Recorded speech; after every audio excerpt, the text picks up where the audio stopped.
Ay, ito naman ay payo doon sa mga payo ito doon naman sa mga kaibigan ko sa Reels dati.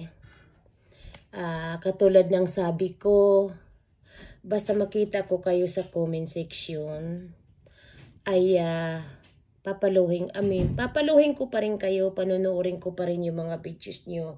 Lalo na yung iba ay sumusunod sa akin doon, ay pinapanood nila ako doon sa YouTube channel ko. Maraming salamat.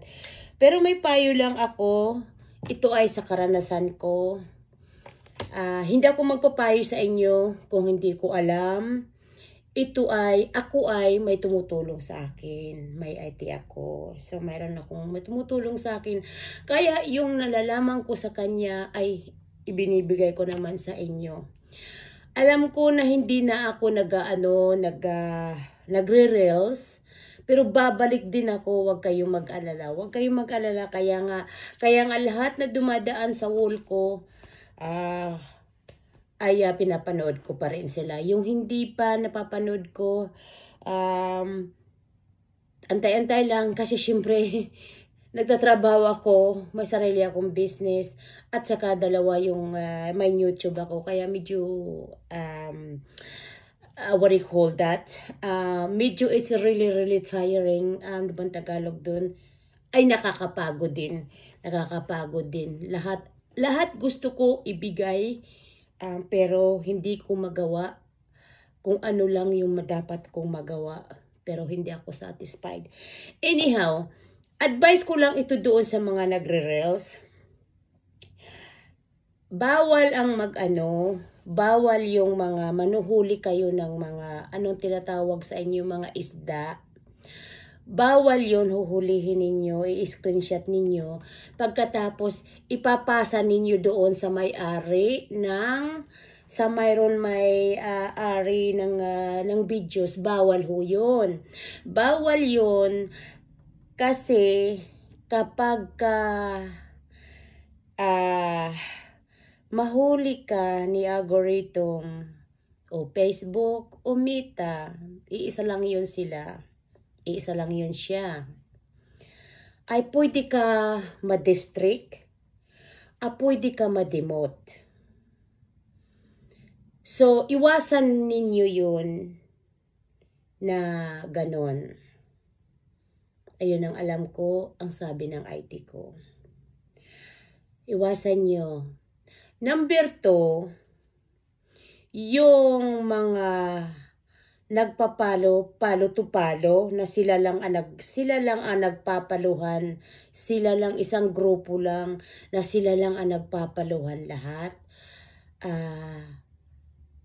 Yes, pwede naman yun, yung may mga grupo kayo nga nagre-reels. Pero, isali ninyo yung mga tao na hindi nasa grupo ninyo.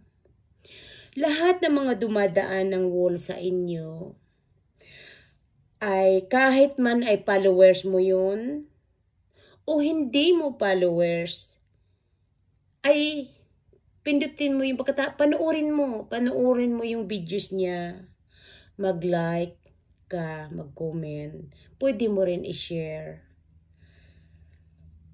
And then, pagkatapos ng mga 2 araw, yung shinare mo, ay pwede mong i-delete yun. Siyempre, kaya lang mo lang shinare siya dahil sa gusto mong makatulong din siya at para rin gawin din niya sa'yo. Ganon yun. Huwag kayong mag-stay ng kayo-kayo lang.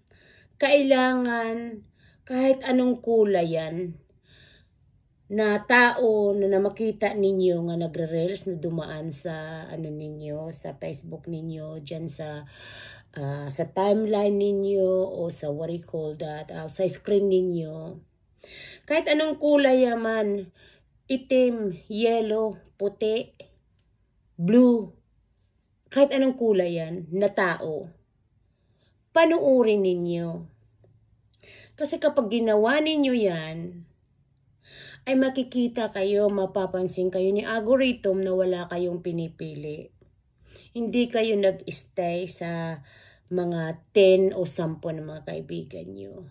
Kasi ang gusto ni Facebook, lahat ng mga nagre-reels ay manood din sa kakapwang ka-reels. Kahit yung taga-ibang bansa, kahit hindi niyo maintindihan, i-like na lang ninyo o kaya pusuan na lang ninyo. Ganun ang ginagawa ko.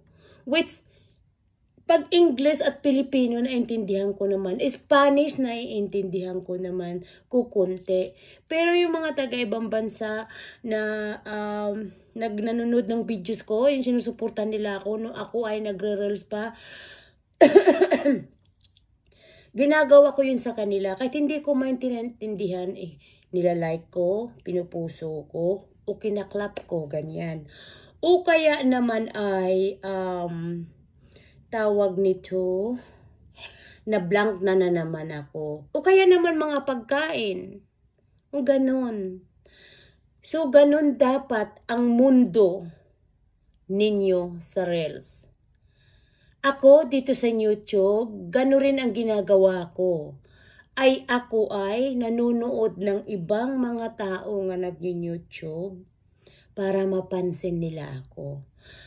Ganon, magpapansin kayo kahit hindi kayo binabalikan. Babalikan din kayo ng mag-antay lang kayo, mag-antay-antay lang kayo. Pakaraan ng mga 3 months o kaya 6 months, kung talagang ayaw kanya balikan, katulad ng sinasabi ng iba ng lahat, na yung mga malalaking vloggers dyan sa Reels ay hindi bumabalik sa maliliit nga nagre-Reels. Well, hindi nga tama yun. Kung 3 months, 6 months na hindi talaga kayo pansinin, ayan ang pwede na huwag ninyong siyang panuorin. Kasi mawawala din yan, hindi na yan tadaan sa timeline mo. Ang panuorin mo, yung mga dumadaan sa'yo dyan, sa wall mo, yan sa wall, panuorin mo yan. At ganun din ako sa inyo. Tutulungan ko kayo ng tutulungan pag dumadaan kayo sa akin. Talagang hindi ko palalampasin yan. Kahit nga yung hindi ako nakapalo sa kanya, o hindi siya sa akin nakapalo, talagang panonoorin ko yan. Malay mo, baka makita niya ako sa YouTube, Ruthie Peters, ang YouTube channel. Ikinakagalak ko na dumami yan. Thank you so much. Sana may natutunan kayo. And good morning.